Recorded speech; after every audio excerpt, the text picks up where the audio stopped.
गुरु भक्त भामाशाह श्री प्रदीप जैन, तिजारा वाले सरला जैन, संदीप जैन, निधि जैन, राजीव जैन, स्वाति जैन, कुणाल जैन, स्नेहा जैन, धार्मिक, निर्जरा, सहज, शाब्दिक जैन एवं तिजारा परिवार कानपुर, पुत्री दामाद पारुल जैन, दिव्यांशु जैन, धेप्ती, दीवा जैन।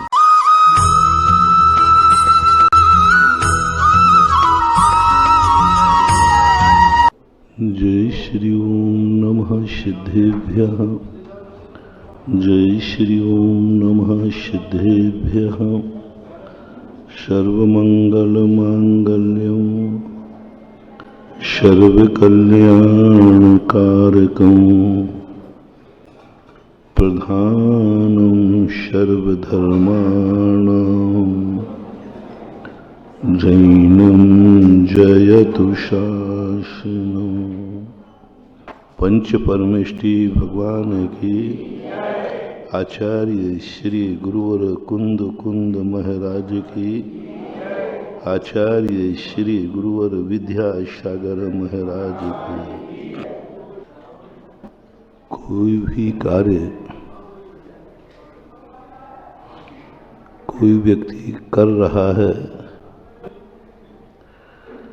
तो यह मत समझना कि उसके संबंध में उसको सच्चा ज्ञान है।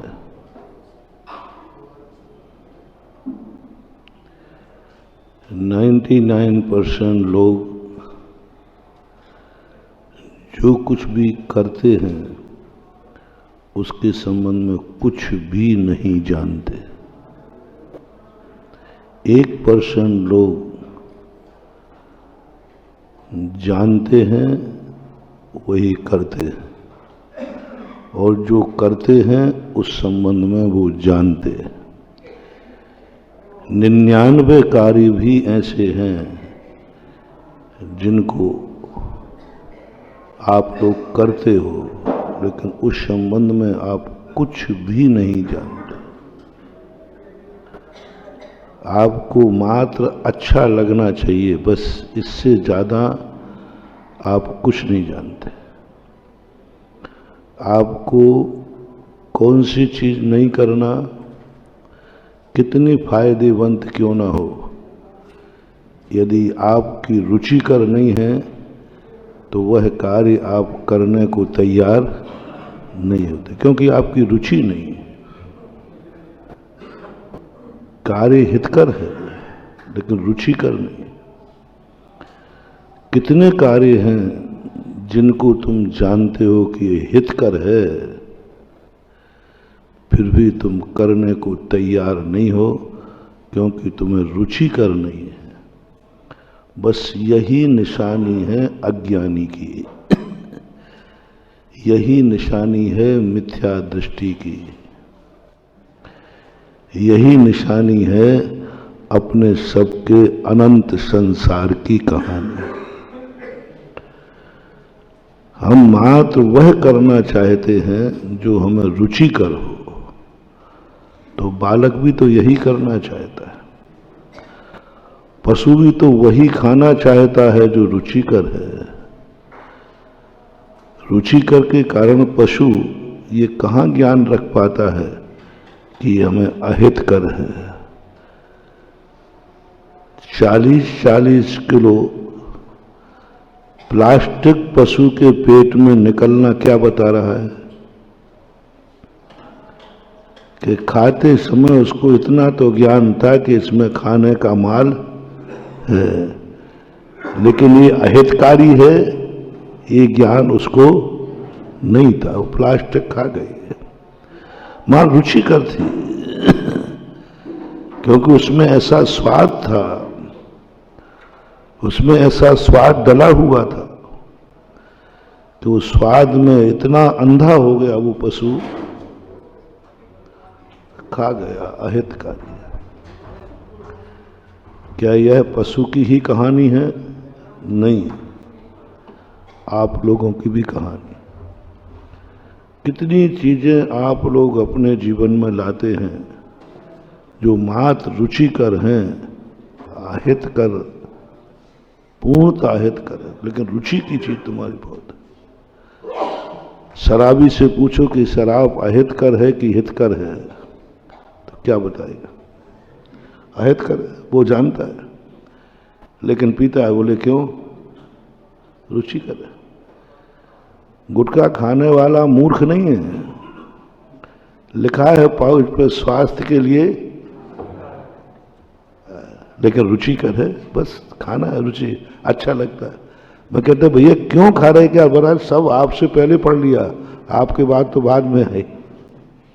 मैंने फिर क्यों खाते? बस रुचिकर लग रहा है। जान रहा है कि अहितकर है, पशु तो जानता नहीं है, लेकिन मनुष्य तो कितने कार्य जो करता है रुचिकर होने से होवे अहित। कितनी अहित हो जाए। बोले मरूंगा महाराज तो मरूंगा, सबको मालूम है। मैंने एक दिन कहा था ना, जैनियों में जन्म लेते ही सबको मालूम है क्या क्या पाप है, श्रावक को क्या नहीं करना चाहिए, प्रायः जैनियों को मालूम है, लेकिन वह करते हैं। रुचिकर है।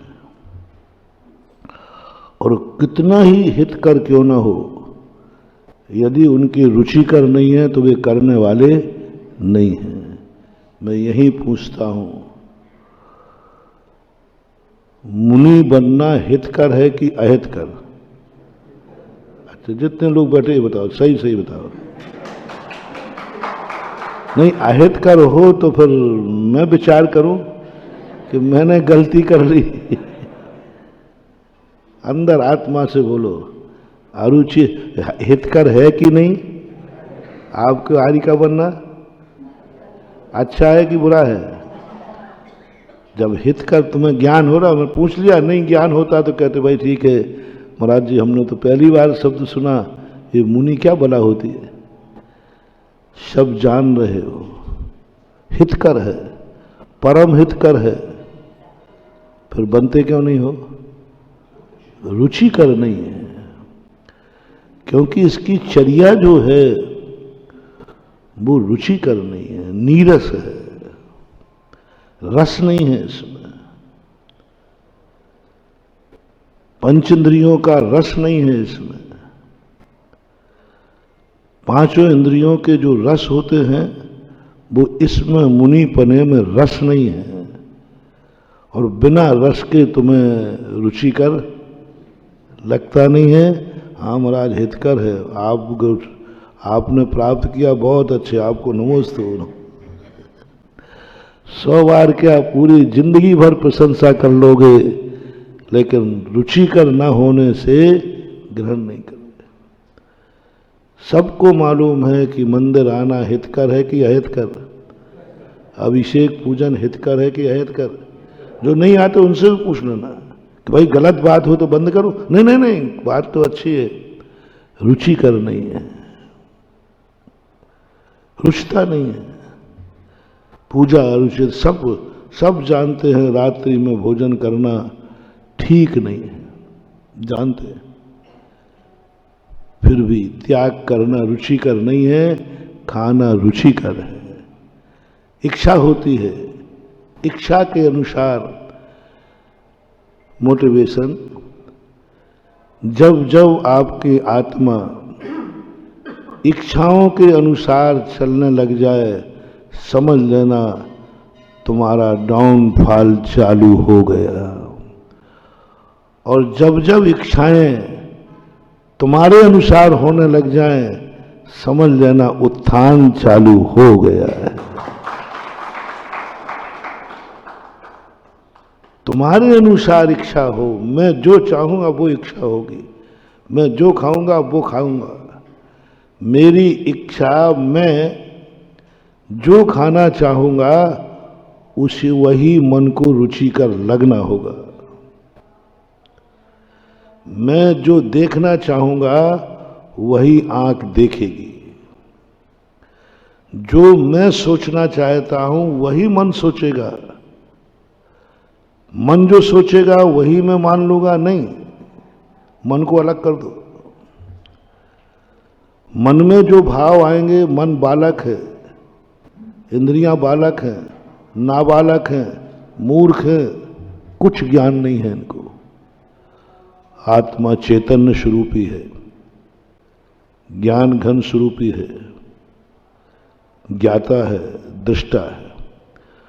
आत्मा को, इंद्रियों को, मन को, वचन को, इनको सब को एक तरफ रखिए और अपने चैतन्य आत्मा के स्वरूप को एक तरफ रखिए। मैं चैतन्य स्वरूप आत्मा हूं, मन नहीं हूं, आंख कान नहीं हूं। ये हमारे नौकर हैं, ये हमारे चाकर हैं, ये हमारे लिए हैं, हमारे कार्य करने के लिए मालिक मैं हूं। पहले तो यह सबसे पहला निर्णय करो कि तुम कौन हो। क्या तुम मन हो? क्या तुम आंख हो? क्या तुम कान हो? क्या तुम शरीर हो? क्या तुम परिवार हो? नहीं, मैं एक स्वतंत्र ज्ञान सत्ता हूं, ज्ञानमय हूं। तो फिर ये मेरे पीछे क्यों लगे हैं? अनुभूति करो। मैं उठता हूं तो 4 लोग उठते हैं, मुझे कोई चीज चाहिए है तो 4 लोग लाके देते हैं। क्या मतलब है?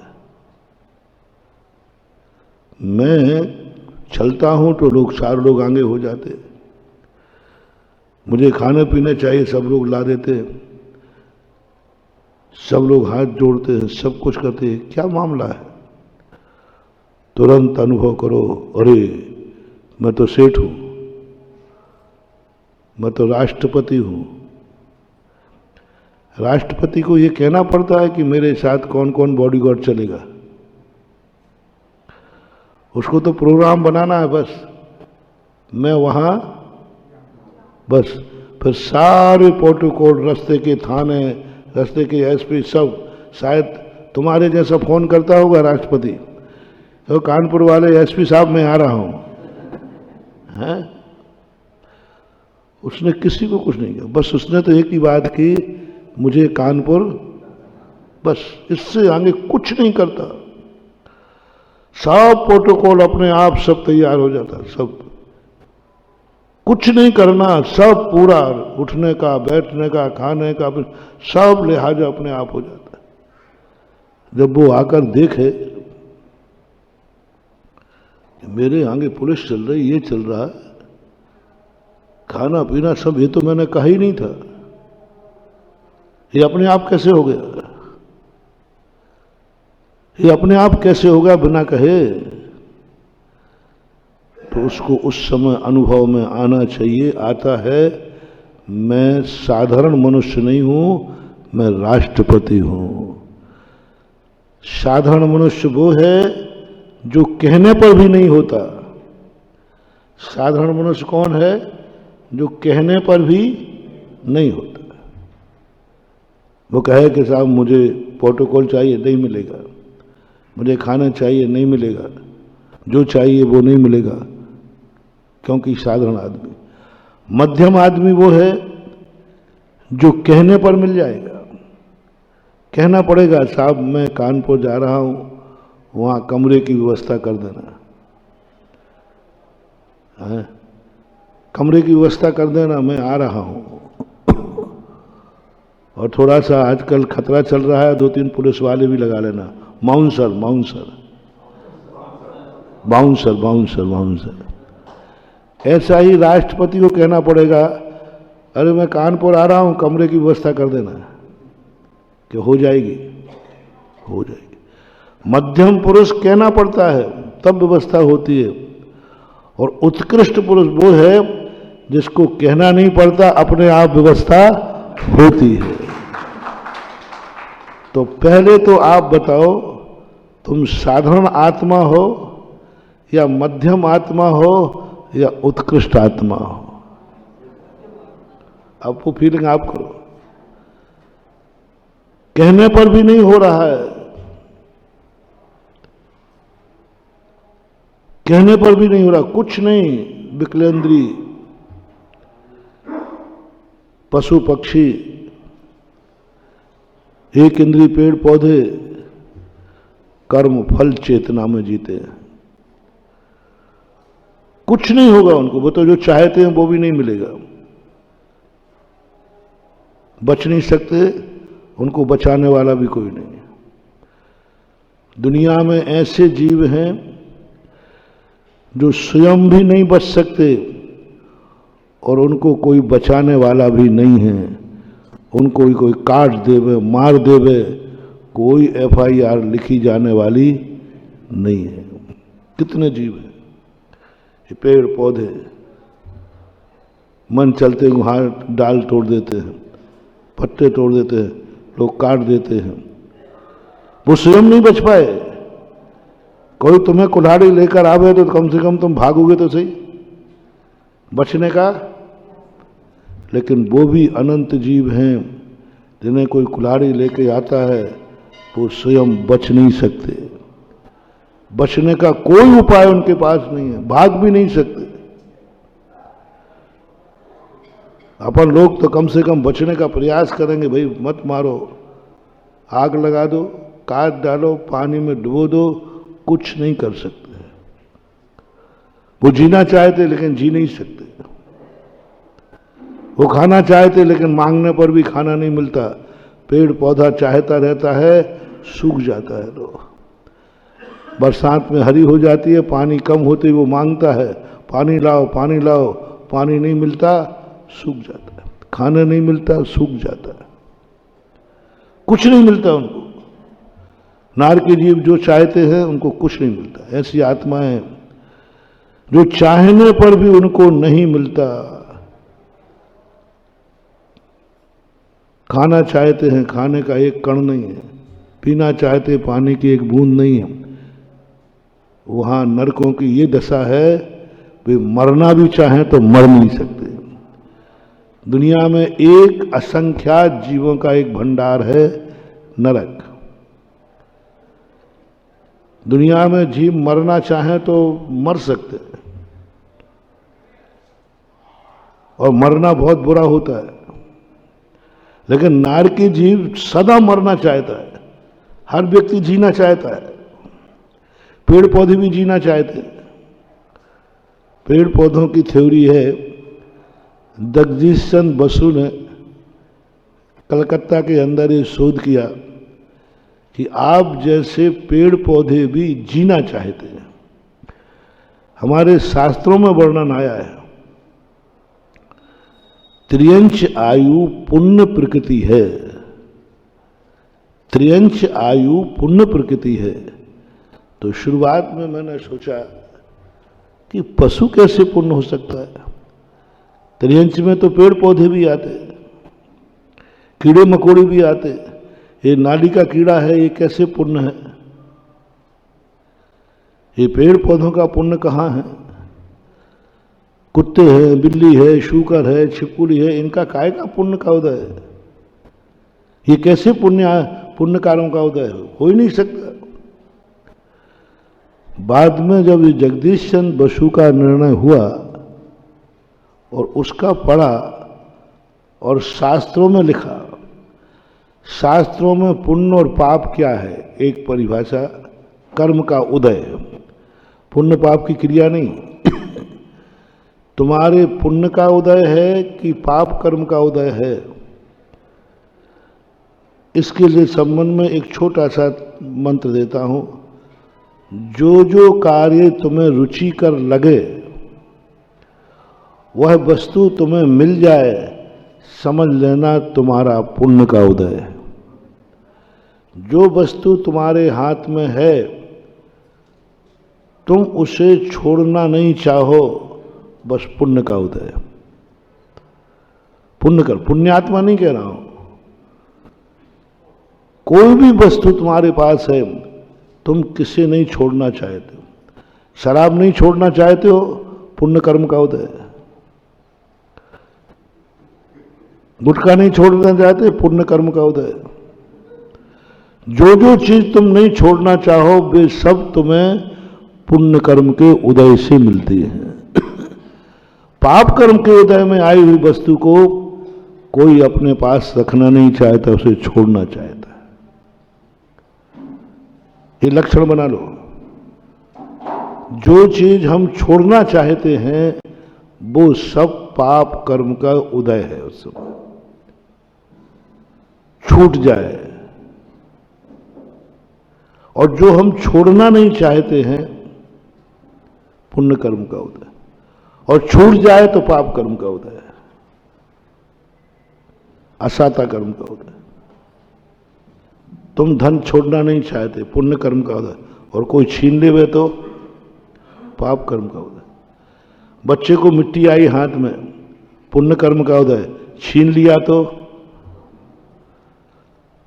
उसको दुख हुआ। बस इतना सा बना लो, जो वस्तु तुम्हारे पास है उसमें आप खुश हो कि नहीं, छोड़ना चाहते हो या नहीं, नहीं हम खुश हैं, बस तुम्हारे पुण्य का उदय है। चाहे गुटखा हो, चाहे स्मैक हो, चाहे सेल्फास हो। सेल्फास तुम्हें पुण्य कर्म के उदय से मिलेगी बेटा, नहीं तो नहीं मिलेगी। सवाल है कि तुम उसे खाना चाहते हो कि नहीं। तुम्हारा मन आज सेल्फास खाने का है, पुण्य का उदय होगा तो मिलेगी, नहीं तो नहीं मिलेगी। और तुम्हारे हाथ में आते ही तुमने रुचिकर है, मिल गई, मजा आ गया, पुण्य का उदय है, जाओ। अभी तक पुण्य का उदय, अंतराय नहीं पड़ा तुम्हारा, क्योंकि तुम्हें रुचिकर लग रहा है।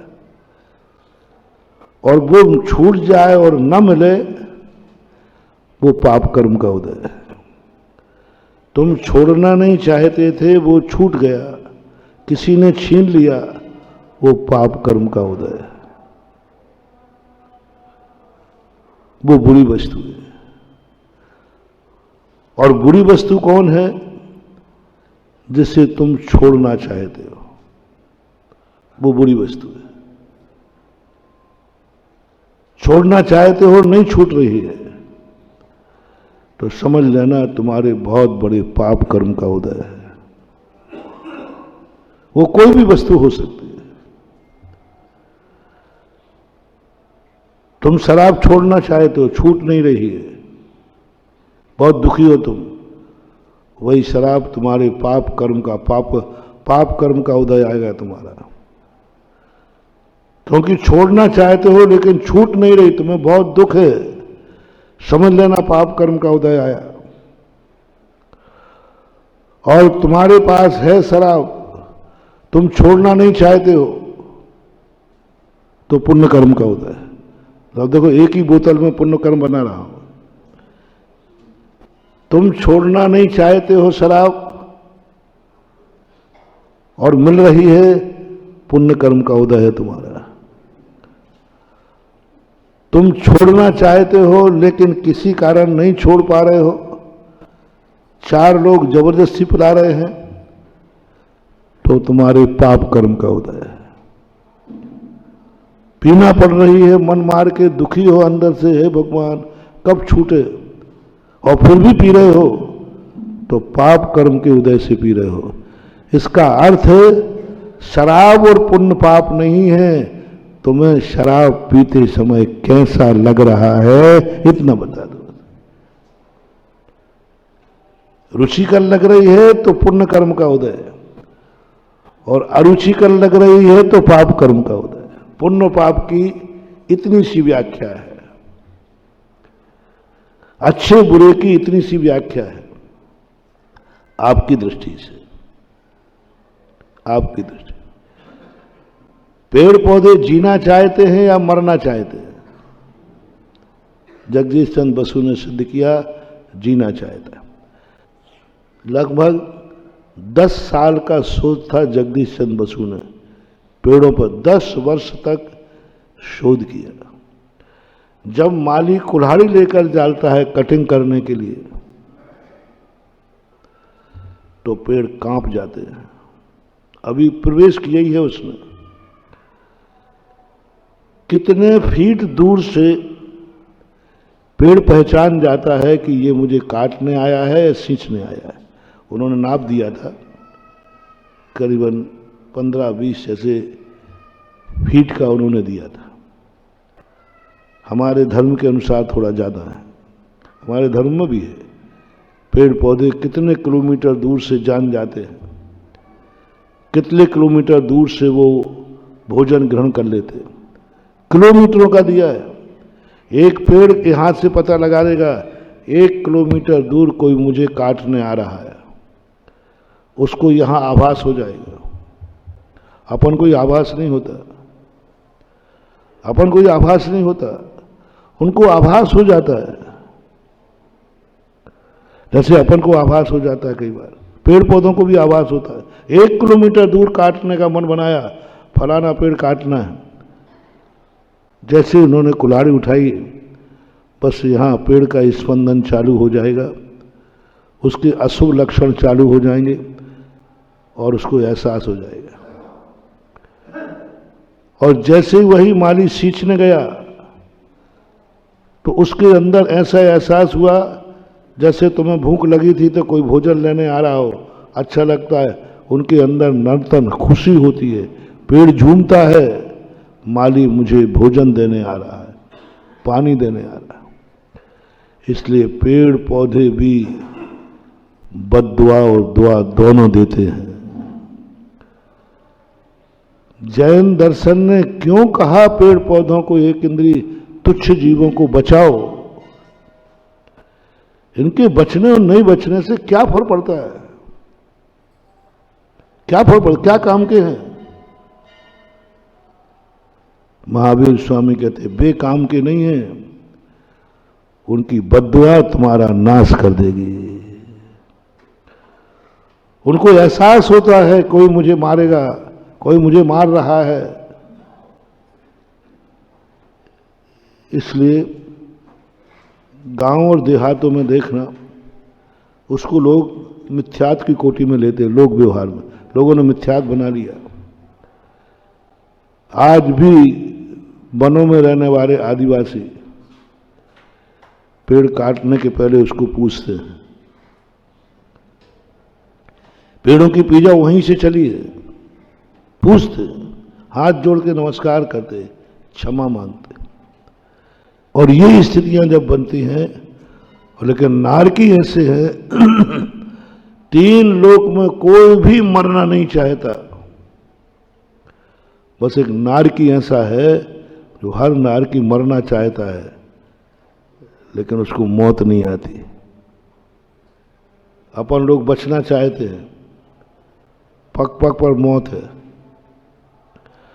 अपन लोग बचना चाहते हैं, जीना चाहते हैं, पग पग पर मौत है। किसी भी समय मर सकते हैं। कोरोना आ जाए तो मर जाए। नारकी जीव को एक साथ 72,000 कितनी बीमारियां होती हैं, और वे मरने की सोचते हैं, मर जाऊं मैं, लेकिन मर नहीं सकते हो। नरकायु पाप प्रकृति है, बाकी सब पुण्य प्रकृतियां। क्योंकि कोई भी त्रियंच मरना नहीं चाहता। जब वो मरना नहीं चाहता तो तुम्हें मारने का भाव नहीं करना चाहिए। इसलिए कभी भी हो, जैन दर्शन कहता है व्यर्थ में कभी पेड़ पौधे मत काटना। जितनी जरूरत है, जितनी आवश्यकता है, उतनी करना, क्योंकि वो भी जीवात्मा है। लेकिन वो जो चाहते वो नहीं होने वाला है, क्योंकि वो साधारण जीव है। चींटी, कीड़े मकोड़े चाहने पर कुछ मिल जाता है, कुछ नहीं मिलता। आप मनुष्य हैं, मनुष्यों में भी आप जैन हैं। आप बोले 3 प्रकार में, पहला व्यक्ति कौन है? जो चाहता है वो उसको मिलता ही नहीं है। आप बोले, आपको ऐसा महसूस कब हुआ कि मेरी किस्मत की मैं जो चाहता वो मिलता ही नहीं है, जो मेरे पास होना चाहिए वो है ही नहीं, मेरी जिंदगी चलाने के लिए कुछ है ही नहीं? वो साधारण पुरुष है, सामान्य पुरुष है। चाह रहा है लेकिन है ही नहीं। जिंदगी जीने के लिए चाह रहा है, जिंदगी जीना चाह रहा है ही नहीं। आपको कभी ऐसा महसूस हुआ है? उनको होता है, मेरे पास मन नहीं है, मैं सोचना चाहता हूं, मेरे पास आंखें नहीं है, मैं देखना चाहता हूं, मेरे पास कान नहीं है, मैं सुनना चाहता हूं। है नहीं, ये साधारण जीव है, ये साधारण जीव है। साधारण जीवों की पहचान है वो जो चाहेंगे वह उनको कुछ भी मिलेगा नहीं, कुछ नहीं मिलेगा। ऐसी कभी आपको अनुभूति हुई है कि मेरी जिंदगी क्या है? पहले जन्मते ही तुम बड़े हुए, अभी परिवार छोड़ो, गृहस्थी छोड़ो, आजीविका छोड़ो, अपनी जिंदगी को देखो, शरीर को। तुम्हें शरीर में क्या चाहते थे, क्या नहीं मिला, देख लो सब। दिमाग मिला के नहीं मिला, आंखें, कान, नाक, मुंह, हाथ पैर, आपका ही कमी है। एक व्यक्ति ने कहा, महाराज जी हम बहुत गरीब आदमी। अरे मैंने कही, ये प्रकृति माँ करोड़ों की संपत्ति देकर तुझे जन्म देती है, क्यों मरना चाहता है? क्या कमी है तेरे पास? करोड़ों का अरबपति आदमी है तू। बोलो इस दिमाग की कीमत कितनी है? सुनो, गरीब लोग जो डिप्रेशन में चले जाते हैं, जो अपने आप को कोसते रहते हैं, जो स्वयं की बद्दुआ स्वयं को देते रहते हैं। एक दिन मैंने कहा था, सबसे खतरनाक बद्दुआ है, अभिशाप है तो स्वयं का। एक बार भी यदि तुमने अपनी जिंदगी को कोस दिया महानुभाव, जिंदगी भर का कमाए हुआ पुण्य भस्म हो जाता है, फिर नए सिरे से शुरू, दिवालिया। महानुभाव, बहुत करुणा दया करके कह रहा हूं, और खास तौर से जैनी को कह रहा हूं। दुनिया की कितनी भी बद्दुआ आ जाए, उन बद्दुआओं को मैं संभाल लूंगा, तेरा कोई बाल बांका नहीं कर पाएगा। दुनिया की बद्दुआओं को संभालने के उपाय हैं, कवच है, बचा जा सकता है, मैं विगत प्रश्नों में बता चुका हूं। लेकिन स्वयं को बद्दुआ यदि तुमने दे दी, अब नहीं बचा सकते। इसलिए महानुभाव, अपनी जिंदगी का एक मोटिवेशन ले लीजिए, कभी अपनी जिंदगी को कोसना नहीं।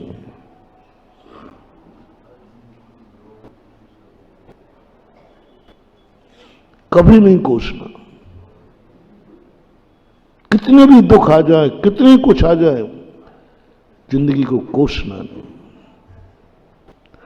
और अपने व्यक्तियों को नहीं कोसना। ये दो नियम लेना है। अपने व्यक्तियों को नहीं कोसना, अपने मकान को नहीं कोसना। क्या ये मकान है? महानुभाव, अगली दिवाली तक वो भी नहीं रहेगा, क्योंकि तुम्हारे खुद बद्दुआ दी है। साइकिल पे जा रहे हो और तुमने को दिया, ये कोई गाड़ी है? अगली दिवाली तक तुम साइकिल के लायक भी नहीं रहोगे, क्योंकि तुमने साइकिल को बद्दुआ दी है। जो जो चीज तुम्हारे उपभोग में आ रही है, जिस जिस चीज का तुम उपयोग कर रहे हो, वो कितनी भी घटिया क्यों ना हो, कोसना नहीं। चाहे फटा पाजामा क्यों ना हो, पहन तो रहे हो ना। जो कुछ भी है, लाज तो बचिए, फटा जरूर है, फटा जरूर है, उसको कोसना नहीं। ये कोई पायजामा है क्या? अंथा एक आध महीने के बाद पजामे लायक भी नहीं रहोगे, वो फटा पजामा भी नसीब नहीं होगा। क्यों हो रहा है डाउनफॉल? इतना धर्म कर रहे तुम लोग, मैं इतना आशीर्वाद दे रहा हूं, इतने पूजा पाठ कर रहे हैं, फिर भी तुम लोग कहते महाराज जी हम डाउनफॉल हो रहा है, समझ में नहीं आ रहा। हम लोग तक तुम्हारे लिए ताकत लगाते, क्या बात है? तुम भी खूब धर्म कर रहे हो, फिर भी तुम्हारे लिए कोई जिंदगी में कुछ नहीं हो रहा। तो मैंने जो खोजा है,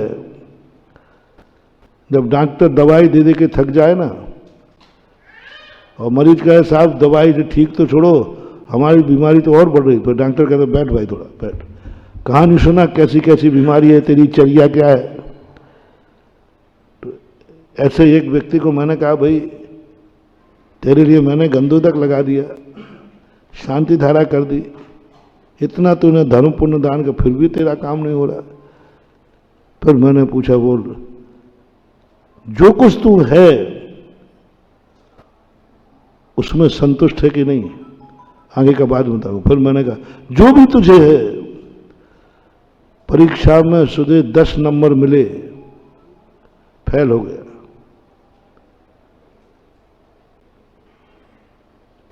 इसमें 10 नंबरों के लिए तेरा काम क्या है? ये कोई नंबर है क्या? ये कोई नंबर है क्या? हम 33 नंबर की इच्छा करें लेकिन 10 नंबर को ना कोसें।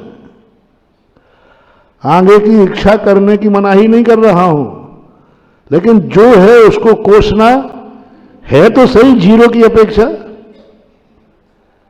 नहीं की अपेक्षा, 5 नंबर की अपेक्षा। तेरे 10 नंबर हैं, पहले 10 नंबर मिले, पहले तो 10 नंबर को थैंक्स कहो, फिर कहो इतने से काम चलेगा नहीं, 33 चाहिए।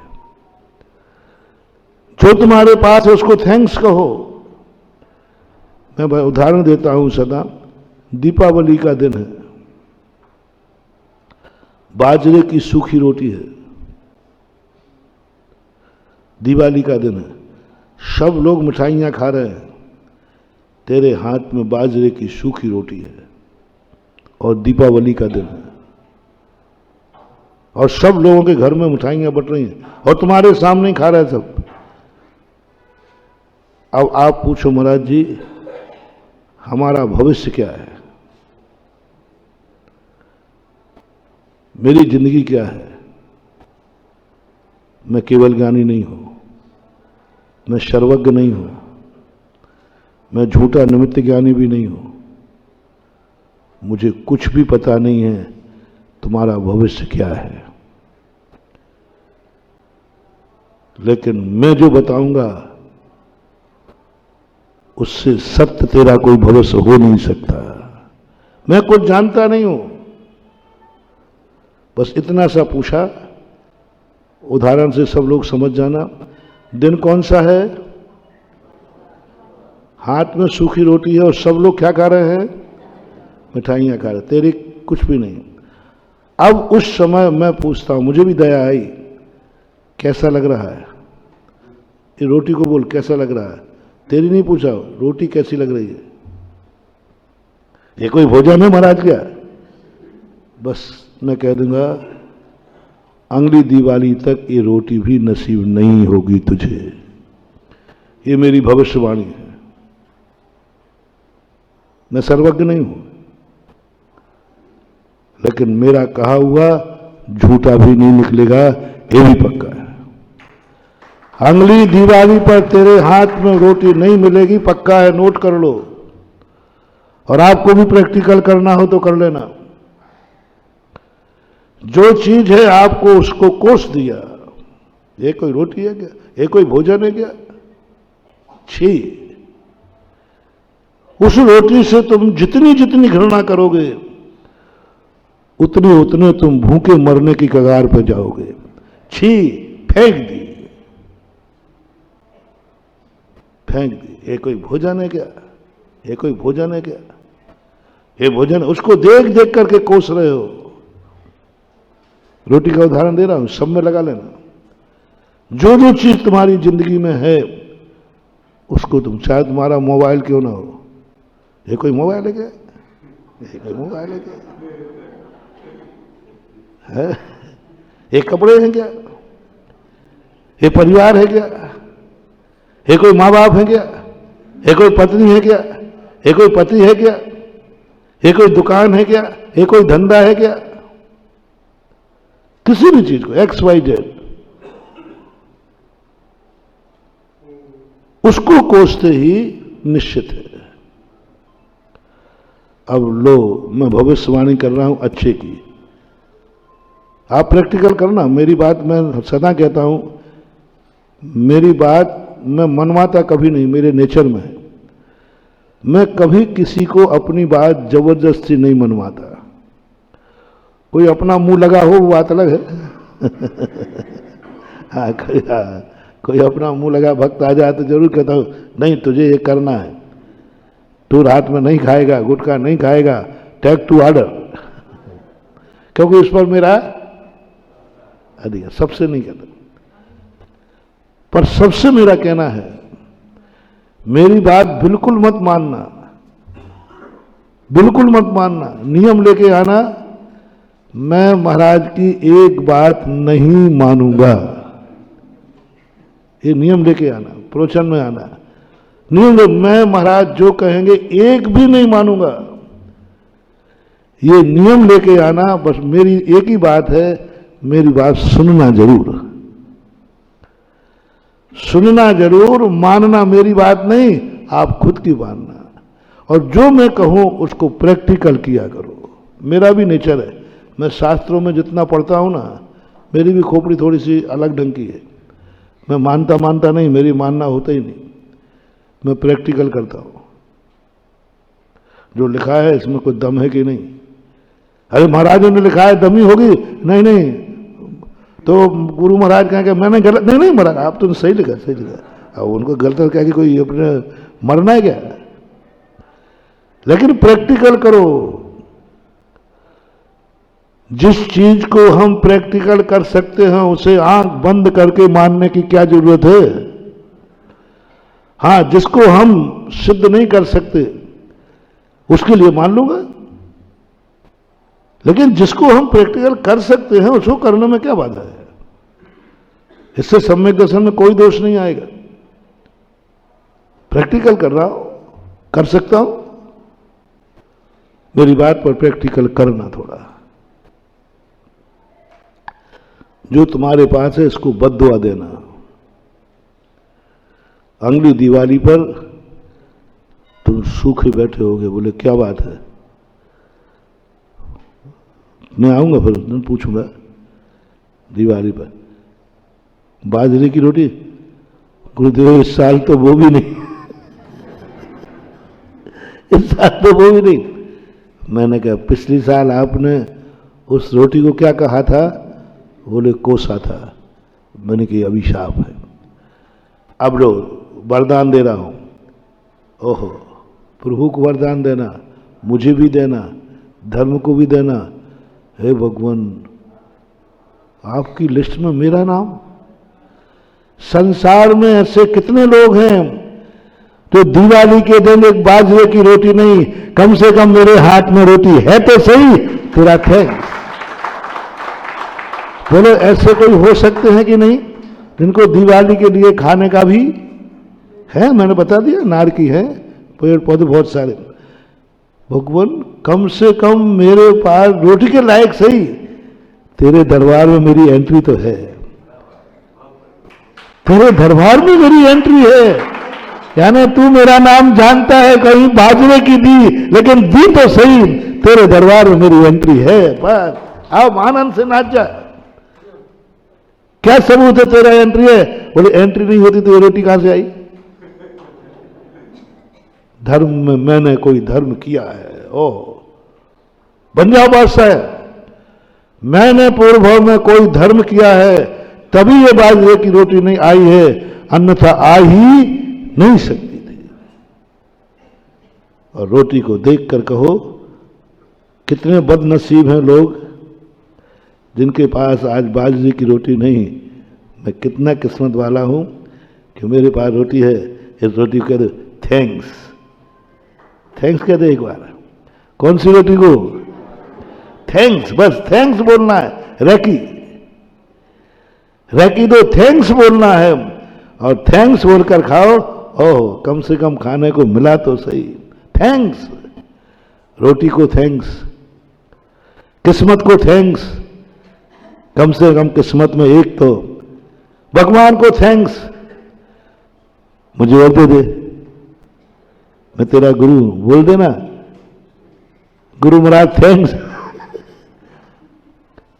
सबको थैंक्स बोलो, सबको।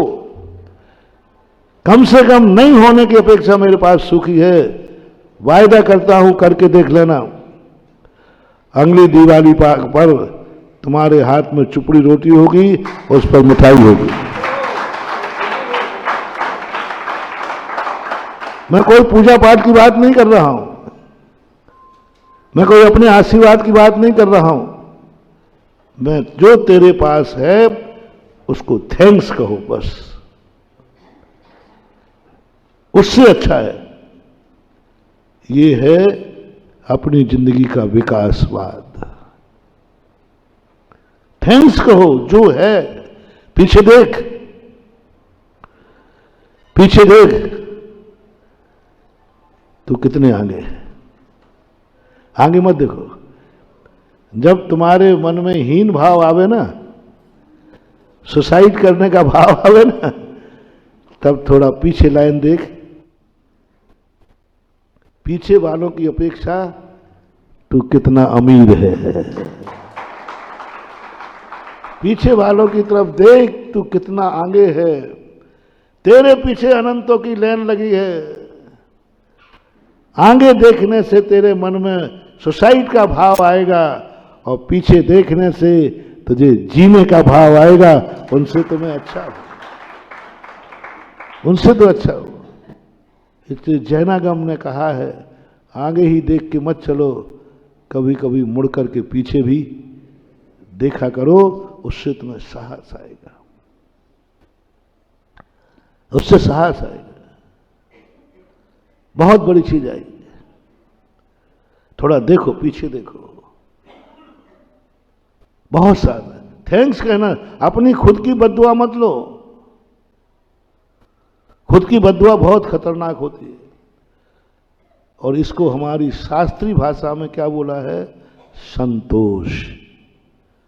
शास्त्रीय भाषा किसे बोलते हैं?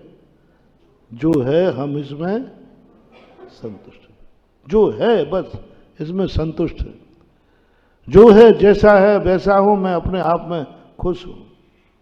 बाजरे की रोटी है, मैं संतुष्ट हूं बस।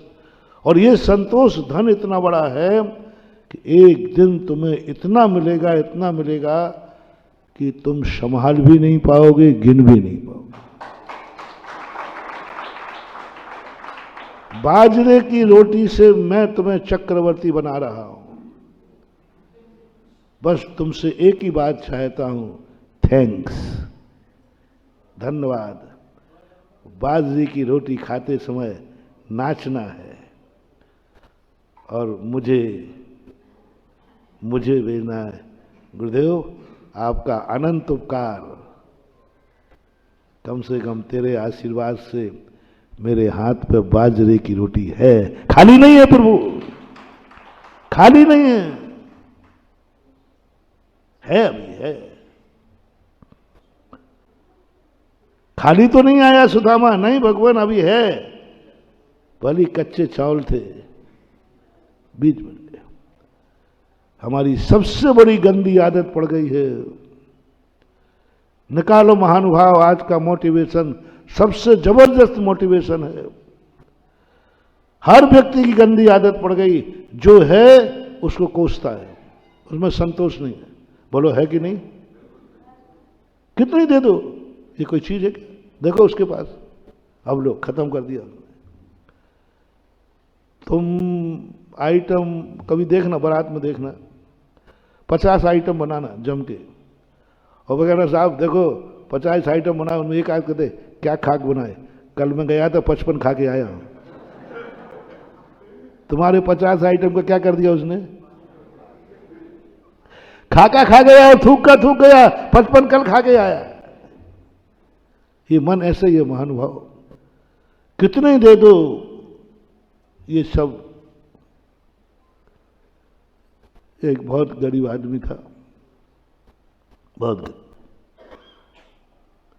उसने भगवान से बहुत मिन्नत की है, भगवान कम से कम तेरे से कुछ नहीं चाहता हूं, मुझे मजदूरी मिल जाए,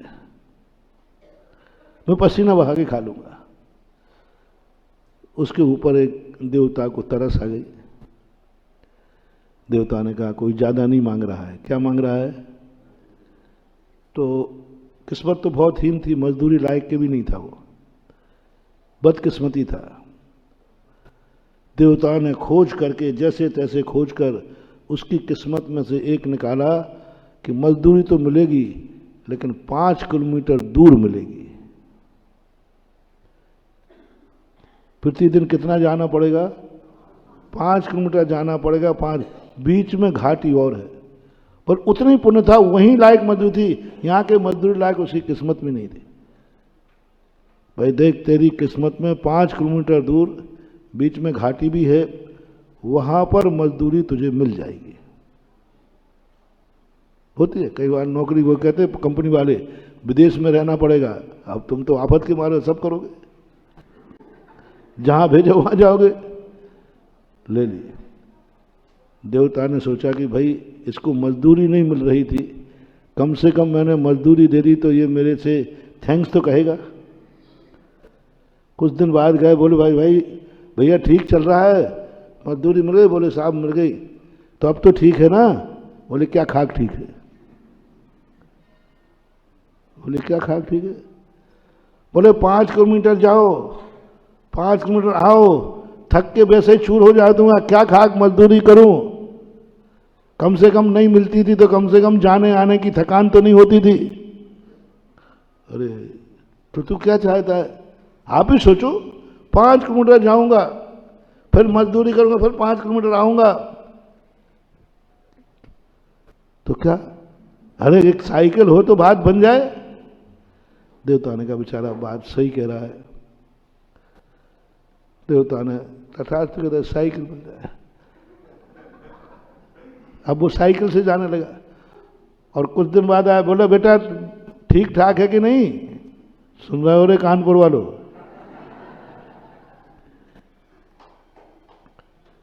तो वो कहता है क्या कहा ठीक है? अब देवता ने सोचा अब तो कहेगा साहब हाँ अब ठीक है। बोला क्या कहा ठीक है? घाटिया में तो पैदल ही चलना पड़ता है। घाटिया में तो पैदल ही चलना पड़ता है और ये चैन और उतर जाती है। उसने 17 दोष निकाल दिए। साइकिल के जितने दोष होते हैं, चैन उतर जाती है, घाटी पे चढ़ो तो उतरना पड़ता है। तो देवता ने कहा कि बात सही। अब देवता तो क्या है, जो सज्जन लोग होते हैं, देवता का अर्थ होता है सज्जन। सज्जन लोग पॉजिटिव सोचते नहीं, बात तो सही कह रहा है। उन्होंने मोटरसाइकिल दिला दी, पुण्य आ गया वही मोटर। अब तो ठीक है। मोटरसाइकिल के बाद फिर आए भैया अब तो ठीक है। बोले क्या खाक ठीक है? ऊपर से धूप लगती है, पानी बरसता है, यहां से जाओ तो भीग जाओ, धूप में आओ, तावड़ा बहुत तेज होता है। देवता ने कहा बात तो सही कह रहा है। तो 4 व्हीकल दिला दिया भाई। उसका 4 व्हीकल का मन आ गया तो 4 व्हीकल आ गया। उसके बाद आया, बोले भैया अब तो तेरा ठीक ठाक है। बोले क्या खाक ठीक है? अरे दुनिया लोग मेहनत से कमाते हैं, आपके जैसे देवताओं ने दिया तो वो दिया जो जमीन पे चल रहा हूं, जमीन पे चल रहा हूं। आजकल तो लोग चंद्रमा पर भी जा रहे हैं और तुम्हारी कृपा हुई तब भी मैं जमीन पे हूं। आपकी कृपा पर फिर भी मैं जमीन पे हूं। अपनी किस्मत वाले तो आकाश में उड़ रहे हैं, चंद्रमा पे जा रहे हैं, और आपकी कृपा पे मिली और वो भी मैं जमीन पर हूं। उसने कहा इसका अर्थ क्या चाहता है? क्या चाहता है तू? बोले साहब क्या चाहता हूं? आप तो नाराज हो रहे हैं। हमने तो आपका मान कहा कि दुनिया समझे कि भगवान की कृपा होती है, वे आकाश में उड़ते हैं। आपकी इज्जत बढ़ती है, आपकी इज्जत बढ़ेगी इसमें। हम दुनिया से कहेंगे हम जो आकाश में उड़ रहे हैं किसकी बदौलत देवता की बदौलत। देवता ने कहा, बेटा मैंने तुझे मजदूरी देकर गलती की, पुनः भिखारी भव।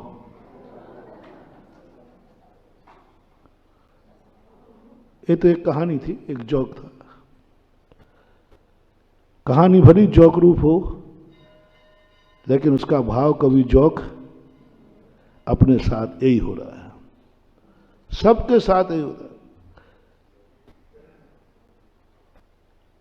जीवन एक फिसले सफर है कि मंजिल पर पहुंचा कि मंजिल बढ़ा दी। जीवन एक फिसले सफर है, मंजिल पर पहुंचा कि मंजिल बढ़ा दी। क्या खाक है? अरे ये नहीं था तब कम से कम है तो सही। नहीं, तृष्णा नागन ज्यो ज्यो डंके, लहर जहर की आवे।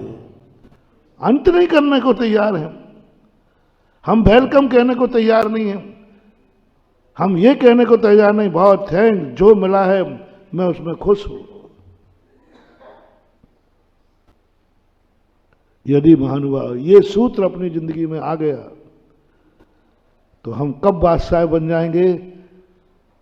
हम जो बनते जाएंगे वह तुम थैंक्स कहते जाना, बस खुश हूं। दूसरे दिन डबल आएगा, खुश हूं, डबल आएगा, एक दिन तुम त्रिलोकीनाथ बन जाओगे, खुश हूं।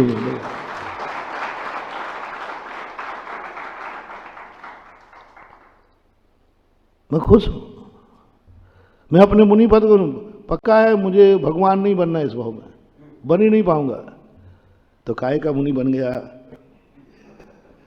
मैं तो इसलिए बना था कि भगवान बन जाऊंगा, रिद्धि सिद्धियां हो जाएंगी, बढ़िया आकाश में उड़ूंगा। नहीं, जो है प्रभु, मैं तेरा बहुत बहुत धन्यवाद, बहुत बहुत मेरी किस्मत को धन्यवाद। कम से कम तुमसे तो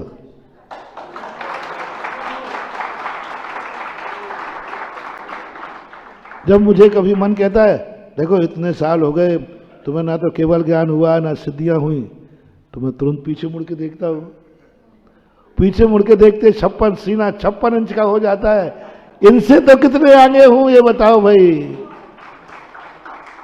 भगवान को देखता हूं तो हीनता भाव आती है, और तुम्हारे लिए देखता हूं तो भगवान से भी ज्यादा आनंद आता है। बोलो मैं कितने आगे हूं तुमसे? बोलो कितने पापों से दूर हूं, कितने राग द्वेष से दूर हूं। फिर मैं कैसे कहूं मेरे पास कुछ नहीं है? अनंतों जीवों से आगे खड़ा हूं, नंबर 1 है। मेरे पीछे कितने पापी खड़े हैं जो एक पाप नहीं छोड़ पा रहे हैं। मेरे भाग्य कितने हैं कि मैं 5 पापों को छोड़ चुका हूं। जो मैं अपने मुनि व्रत में संतुष्ट हूं, आनंद हूं, यही आनंद मुझे एक दिन भगवान बनाएगा। और यदि मैंने मुनि पद को कोस दिया तो शायद भवांतरों में मैं श्रावक बनने लायक न रहूं। कोसना नहीं है, अपनी जिंदगी को बहुत बड़े उससे संभालो। समय आपका हो रहा है, हो गया है। यदि अपनी जिंदगी को बहुत आगे और पीछे सब देखना चाहिए, सामने ही नहीं देखना, क्योंकि सामने ही देख करके कई बार अच्छा लगता है।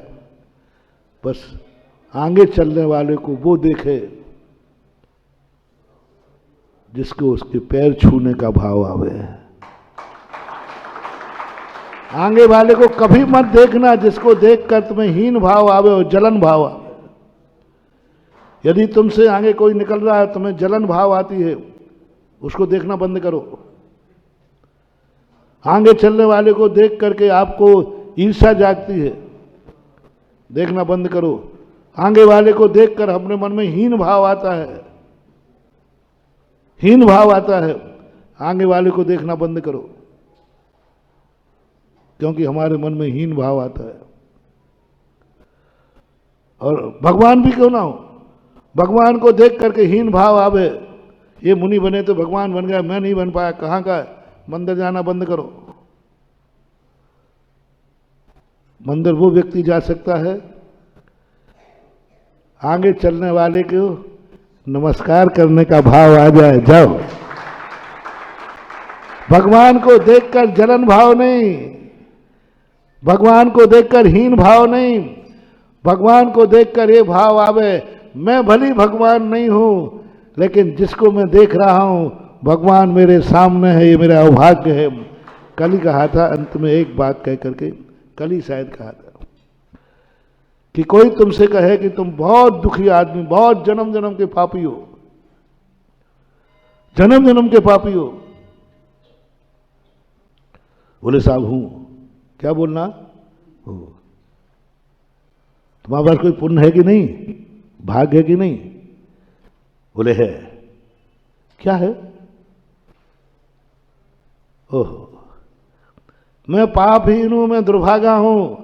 मेरा एक पुण्य जरूर है कि मेरे पड़ोस में एक अमीर आदमी रहता है, मेरे पड़ोस में एक सुखी आदमी रहता है। मैं तो दुखी हूं, लेकिन मैं सुखी के पड़ोस में रहता हूं, और वो पुण्यात्मा है।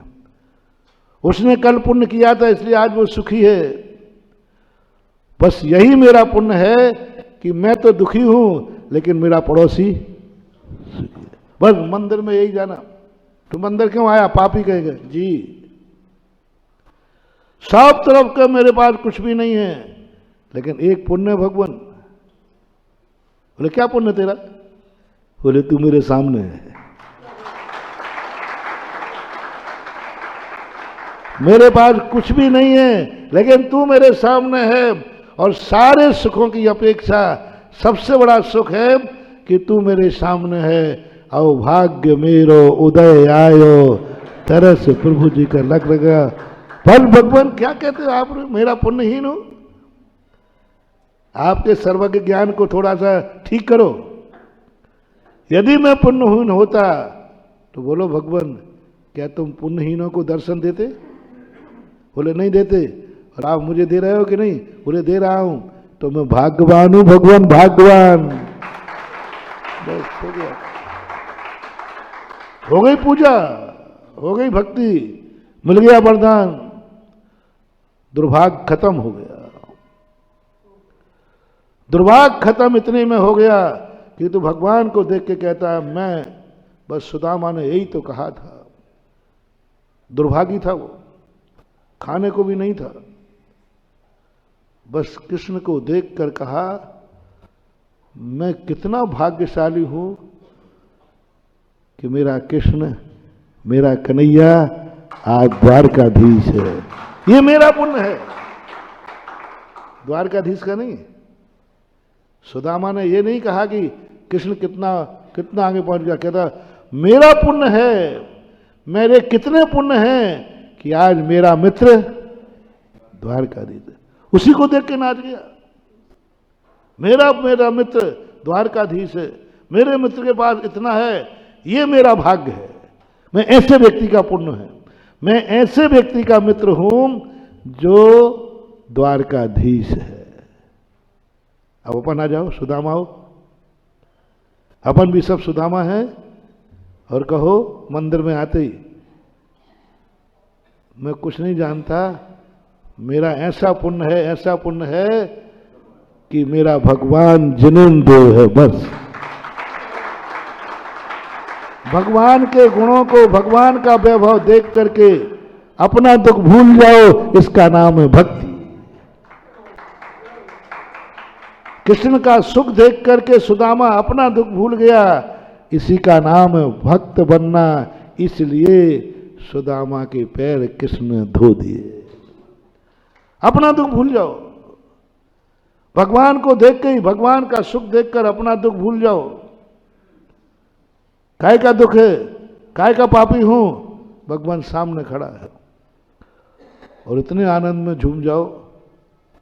रोते हुए आए थे घर से, दुख से भरे हुए आए थे, जैसे ही दरवाजे पर आंख उठी, सामने शांतिनाथ भगवान देखते ही आहा,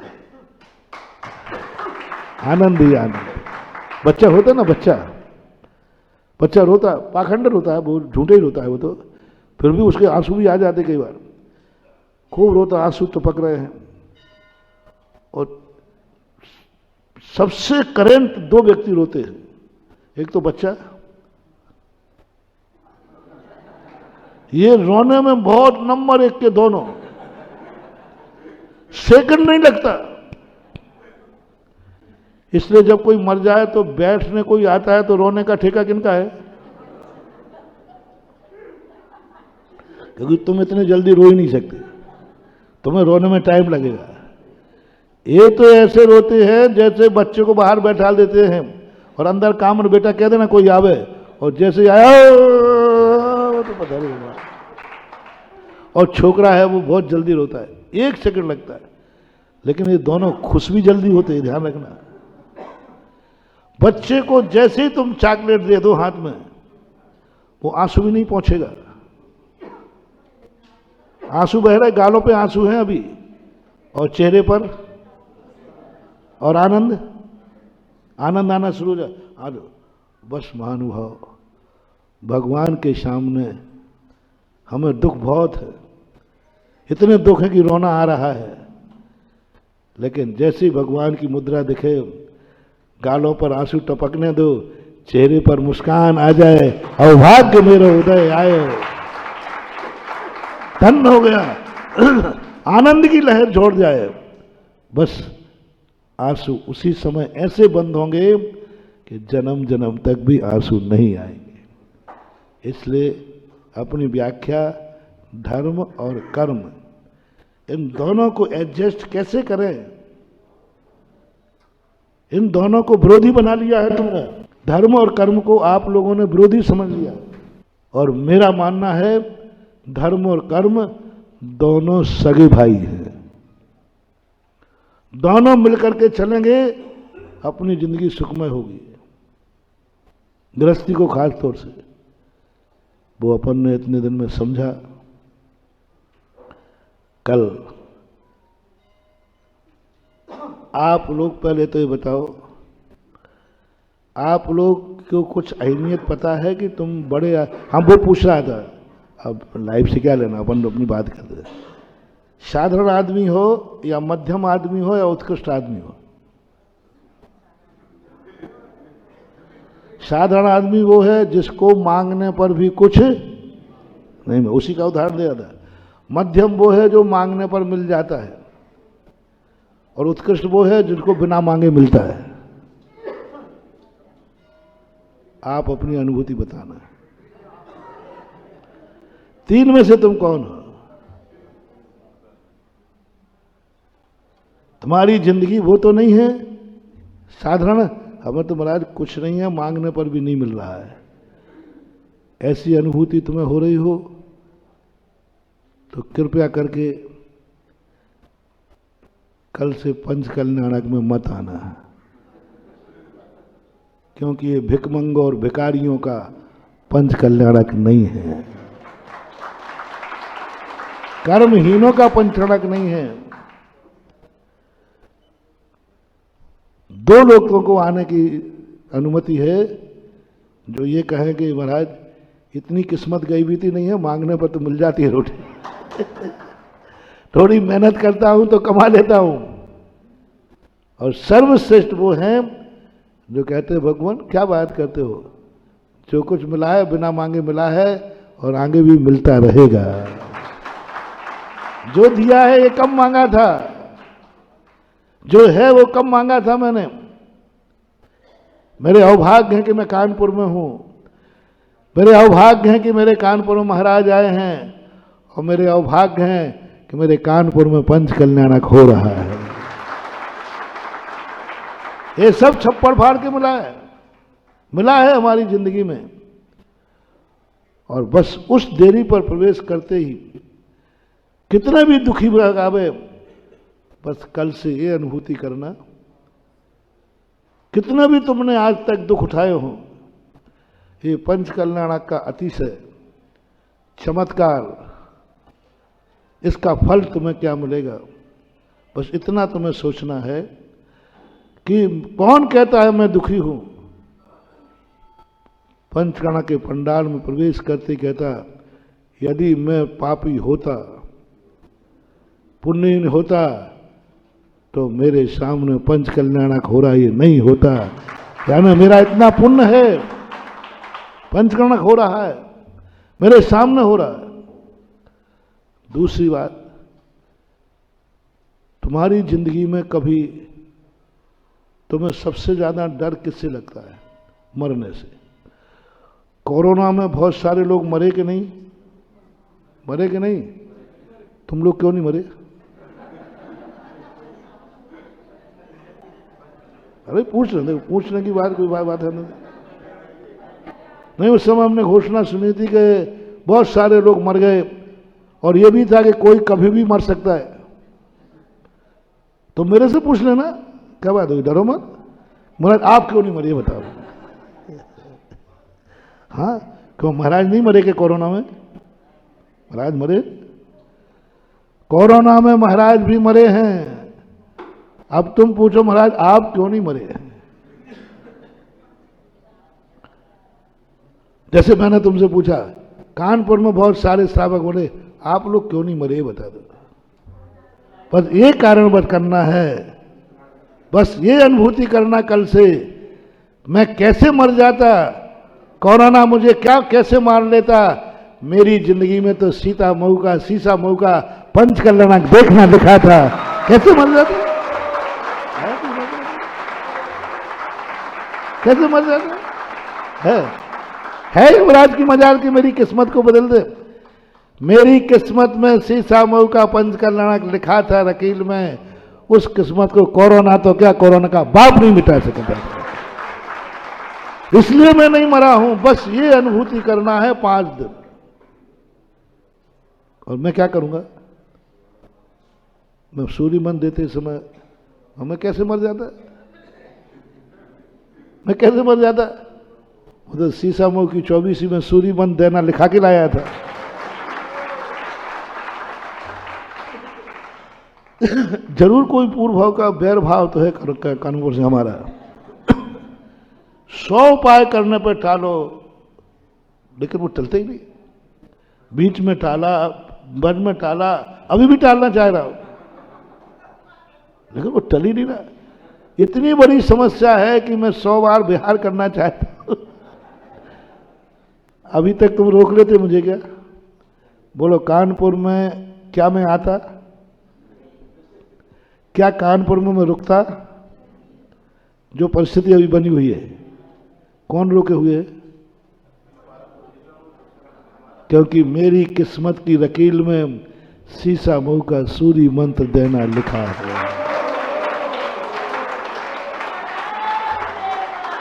बस ये महसूस 5 दिन आपको करना है कि जो कुछ भी मेरी जिंदगी में आज तक मैं नहीं मरा, मूल कारण है कि मुझे पंचकल्याणक देखना था, और इसलिए पंचकल्याणक में भाग लेना था।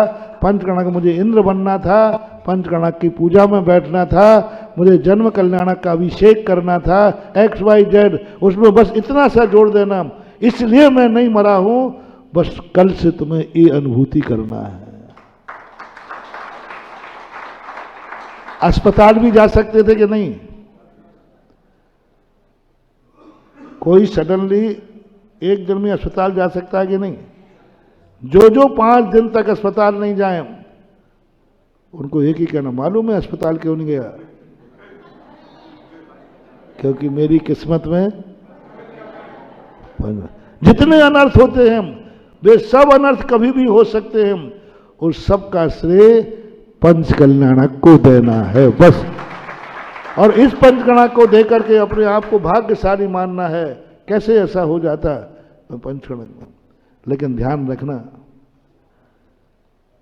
पंचकल्याणक के लिए जब तुम जिंदा हो तो बेईमानी मत करना। भोजन की व्यवस्था है वहां?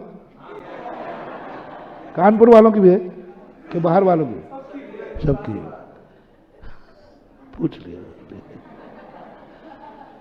तो किस्मत पंचकल्याणक के भोजन के लिए जिंदा हो कि पंचकल्याणक के लिए जिंदा हो? हाँ, नहीं तो कहो हम तो इसलिए जिंदा थे कि वो 5 दिन भोजन मिलेगा। नहीं, भोजन में ही शामिल नहीं होना है। जब कोरोना ने तुम्हें छोड़ दिया है कि जा तेरी किस्मत में पंचकर्णक लिखा है, तो फिर पंचकर्णक को ईमानदारी से निभाना, नहीं तो कोरोना लौट के भी आ सकता है। 2 चीजें महसूस करो, मैं पंचकर्णक के कारण से जिंदा हूं और जिसके कारण कोरोना ने मुझे छोड़ा है वो कार्य तो मैं जरूर करूंगा।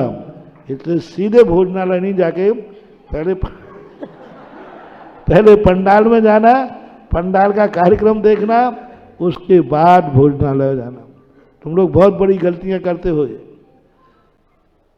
जैनियों की संख्या सही पता करना है तो कहां पता चलती है? धार्मिक कार्यक्रम में नहीं। ये बहुत बड़ी गलती है। भोजनशाला इसलिए नहीं है कोई शादी विवाह का भोजन नहीं है, ये खुशी का भोजन नहीं है। ये भोजन इसलिए दिया जाता है जिससे तुम्हें धर्म कार्य में बाधा न पड़े, क्योंकि भोजन पानी का धर्म छोड़ते हो। इसलिए अच्छी तरह धर्म करो। तुमने तो धर्म किया ही नहीं, सीधे पहुंच गए। अच्छी तरह धर्म कर सके महिलाएं, क्योंकि उनको भोजन की चिंता है, इसलिए उससे फ्री कर देती समाज। भाई भोजन की चिंता मत करो, अच्छी तरह से धर्म ध्यान करना चाहिए। बस उस आनंद की अनुभूति। समय काफी हो गया। महावीर भगवान की जय। इस कार्यक्रम के पुण्यार्जक थे गुरु भक्त भामाशाह श्री प्रदीप जैन, तिजारा वाले सरला जैन, संदीप जैन, निधि जैन, राजीव जैन, स्वाति जैन, कुणाल जैन, स्नेहा जैन, धार्मिक, निर्जरा, सहज, शाब्दिक जैन एवं तिजारा परिवार कानपुर, पुत्री दामाद पारुल जैन, दिव्यांशु जैन, धेवती, दीवा जैन।